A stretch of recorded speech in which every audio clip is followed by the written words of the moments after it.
ça que nous faisons avec l'histoire, ça, moi-même avec vous, nous ne savons pas de quoi demain sera-t-il fait. C'est pourquoi nous devons être très prudents, extrêmement prudents, quand nous faisons une promesse.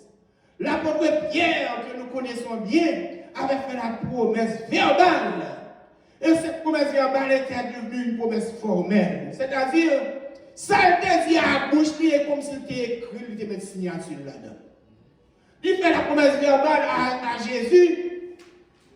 Je suis prêt pour mourir pour vous, maître. Je suis prêt pour aller mourir pour vous.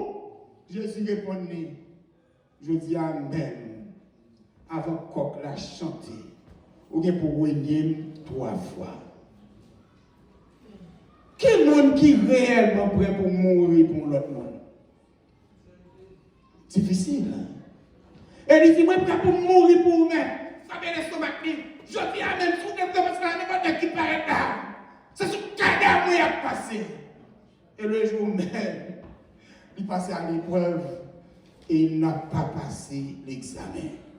Matthieu 26, verset 31 à 38, c'est l'histoire de Pierre, régnant Jésus, que vous pouvez lire après. Eu égard à ce qui est arrivé à Pierre, la Bible nous enseigne à être très prudents quand nous faisons un vœu. Et cette vérité, mes frères, mes sœurs, le prophète Jérémie l'avait bien compris quand il dit, en Jérémie, chapitre 10, verset 23, « Je le sais, ô Éternel, la voix de l'homme n'est pas en son pouvoir.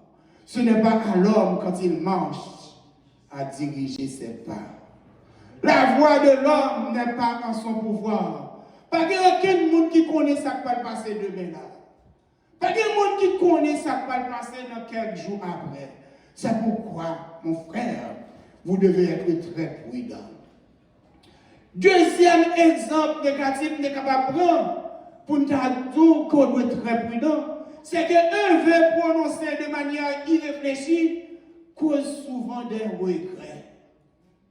Un vœu prononcé de manière irréfléchie, ma soeur, un vœu prononcé de manière irréfléchie, mon frère, cause souvent des regrets. J'étais avec de profonds regrets lorsqu'il avait vu que cette première personne était sa fille. Genèse 11, 35a. Je voudrais quand même lire ce passage. Et alors, Juge 11, 35a. Je voudrais quand même lire ce passage avec vous. Car son imprudence lui a causé du tort.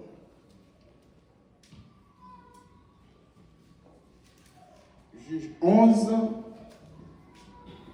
35.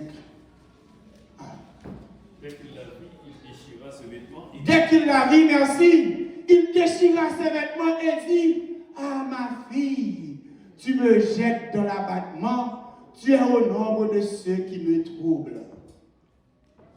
J'ai peut-être un regret, mais c'était déjà trop tard. Trop tard dans un monde trop vieux. Ah, les regrets de jeter des grands. Et ce fut le cas également pour le roi Assuérus.